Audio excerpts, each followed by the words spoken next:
தஹஜ்ஜத் என்பது ஒரு கூடுதல் தொழுகை மட்டுமல்ல, அது அல்லாஹ்வுக்கும் அவனுடைய அடியானுக்கும் இடையே நடக்கும் ஒரு தனிப்பட்ட உரையாடல். அது ஒரு பொக்கிஷம். இந்த ஒட்டுமொத்த உலகமும் ஆழ்ந்த உறக்கத்தில் இருக்கும் அந்த அமைதியான நேரம். வானத்தின் வாசல்கள் திறக்கப்பட்டு வல்ல ரஹ்மானின் அருள்மழை பொழியும் அந்த திருநொடி தஹஜ்ஜத். நம்மில் பலர் இந்த பரக்கத்தான நேரத்திற்காக ஆசையாய் கண்விழிக்கிறோம். வுழு செய்துவிட்டு தொழுகை விரிப்பில் நிற்கிறோம். கைகளை உயர்த்தி துஆ கேட்கவும் தயாராகிறோம். ஆனால் அப்போது நம்மில் பலருக்கு ஒரு பொதுவான கேள்வி மனதில் எழும். இந்த விலைமதிப்பற்ற நேரத்தில் எந்த சூறாவை ஓதினால் அல்லாஹ்வின் நெருக்கத்தை இன்னும் அதிகமாக பெற முடியும்? எந்த வசனங்கள் நம் பாவங்களை மன்னித்து நம் தேவைகளை நிறைவேற்றி வைக்கும்? இந்த பரக்கத் நிறைந்த நேரத்தை நாம் வீணாக்கி விடுவோமோ என்ற ஒருவித அச்சம் கூட சிலருக்கு வருகிறது. இந்த குழப்பத்தை நீக்கி நமது தஹஜ்ஜத்தை இன்னும் அர்த்தமுள்ளதாக மாற்றுவதற்கான ஒரு வழியைத்தான் நாம் இப்பொழுது பார்க்கப் போகிறோம். அந்த மகத்தான தீர்வு, அந்த சக்தி வாய்ந்த சூரா வேறு எதுவும் இல்லை. அது அத்தியாயம் 36, சூரா யாசீன். குர்ஆனின் இதயம் என்று போற்றப்படும் சூரா யாசீனை ஓதுவதன் மூலம் நம் பாவங்கள் மன்னிக்கப்பட்டு நம்முடைய பிரார்த்தனைகள் அங்கீகரிக்கப்பட ஒரு வழி இருக்கிறது. அந்த ஆன்மீகப் பயணத்திற்கு உங்களை அழைத்துச் செல்கிறோம். வாருங்கள். நாம் எல்லோருமே ஒரு வேகமான உலகில் ஓடிக்கொண்டிருக்கிறோம். வேலை, குடும்பம், பொருளாதாரம் என நம்மைச் சுற்றி 1000 கவலைகள். மன அழுத்தம், நிம்மதியில்லாதது போன்ற உணர்வு, எதிர்காலத்தைப் பற்றிய பயம், இதெல்லாம் நமக்கே தெரியாமல் நம்மை ஆட்கொள்கிறது. இந்த உலக வாழ்க்கையின் ஓட்டத்தில் நாம் செய்த சின்ன சின்ன தவறுகள், பாவங்கள் நம் மனதை உறுத்திக் கொண்டே இருக்கும். அல்லாஹ் நம்மை மன்னிப்பானா? நம் தேவைகளை அவன் நிறைவேற்றுவானா? நம் கஷ்டங்கள் எப்போதுதான் தீரும்? இந்த கவலைகளுக்கும் கேள்விகளுக்கும் நடுவில் நம்முடைய ஆன்மா ஒரு ஆறுதலையும் அமைதியையும் தேடுகிறது. அந்த ஆறுதல் அல்லாஹ்வின் வார்த்தைகளில்தான் இருக்கிறது. அந்த வார்த்தைகளின் பொக்கிஷம்தான் சூரா யாசீன். குறிப்பாக வியாழன் மாலை என்று ஏன் சொல்கிறோம்? இஸ்லாத்தில் வெள்ளிக்கிழமை ஒரு புனிதமான நாள். அந்த வெள்ளிக்கிழமையின் இரவு வியாழக்கிழமை மஃரிப் தொழுகையுடன் தொடங்குகிறது.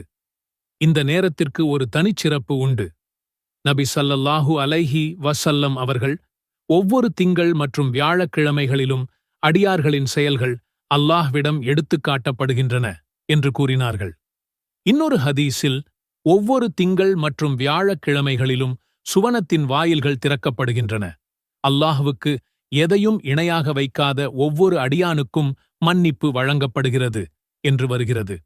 உங்க வாழ்க்கையில் இருக்கிற எல்லா கஷ்டத்தையும் ஒரே ஒரு விஷயத்தை வச்சு சரி பண்ண முடியும்னு சொன்னா நம்புவீங்களா? நான் சொல்றது உங்க கடன், உங்க மன அழுத்தம், உங்க பயம் எல்லாமே காலி. இன்னைக்கு குர்ஆனோட ஒரு ரகசியத்தை உடைக்கப் போறோம். அதுதான் சூரா யாசீன். இது வெறும் பேச்சு இல்லைன்னு நிரூபிக்க அடுத்த சில நிமிடங்கள் மட்டும் இந்த வீடியோவை பாருங்க. உங்க வாழ்க்கை மொத்தமா மாறப்போகுது. குர்ஆனோட இதயம்னு இத சும்மா சொல்லலை. இது 36வது அத்தியாயம், 83 வசனங்கள். இது எவ்வளவு முக்கியம்னா, நபி ஸல்லல்லாஹு அலைஹி வஸல்லம் அவர்களே இதை குர்ஆனோட இதயம்னு சொல்லியிருக்காங்க. சில அறிஞர்கள் இந்த ஹதீஸோட அறிவிப்பாளர் பத்தி பேசினாலும் கோடிக்கணக்கான முஸ்லிம்கள் இதோட சக்தியை உணர்றாங்க. ஏன் தெரியுமா?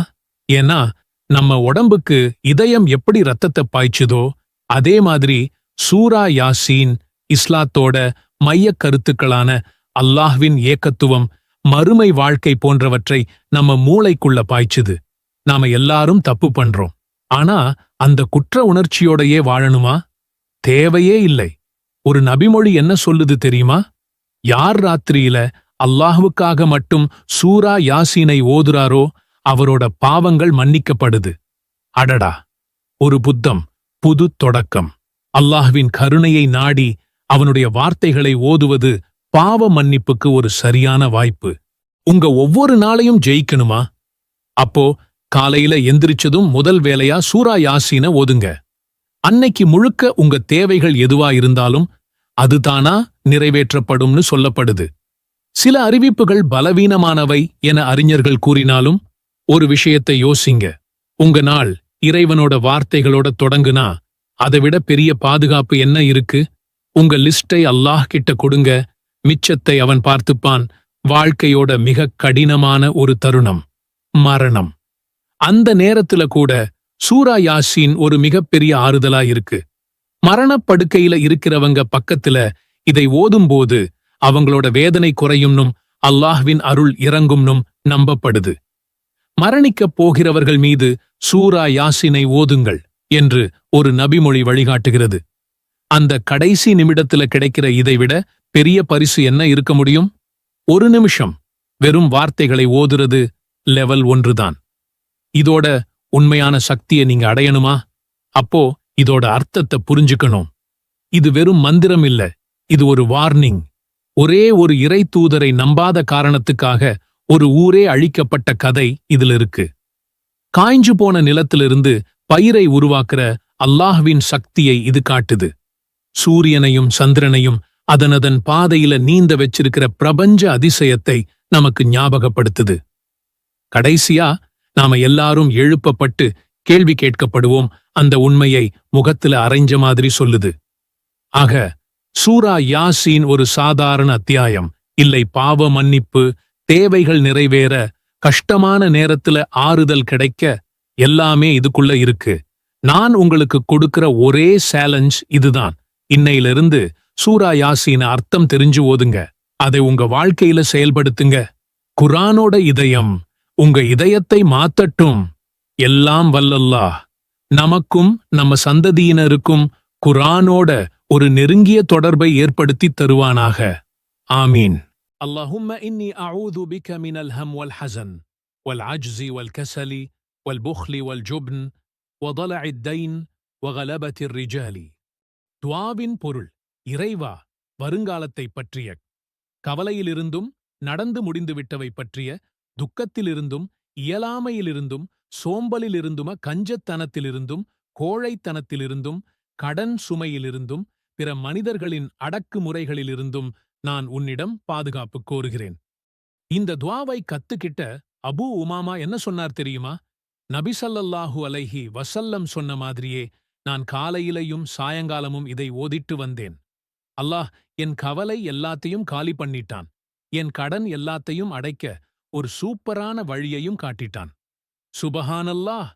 இது என்ன மாதிரியான ஒரு பவர்ஃபுல் துஆ! நண்பர்களே, கஷ்டங்கள் நம்மள வீக் ஆக்குறதுக்கு வரல, நம்மள ஸ்ட்ராங் ஆக்குறதுக்கு தான் வருது. நாம யாருகிட்ட கேட்கணுமோ அந்த ஒட்டுமொத்த பிரபஞ்சத்தோட ஓனர் கிட்ட டைரக்டா கேட்கிற ஒரு சான்ஸை இந்த கஷ்டங்கள் கொடுக்குது. நாம இன்னைக்கு கத்துக்கிட்ட இந்த துஆ சும்மா வார்த்தைகள் கிடையாது. இது ஒரு வெப்பன்.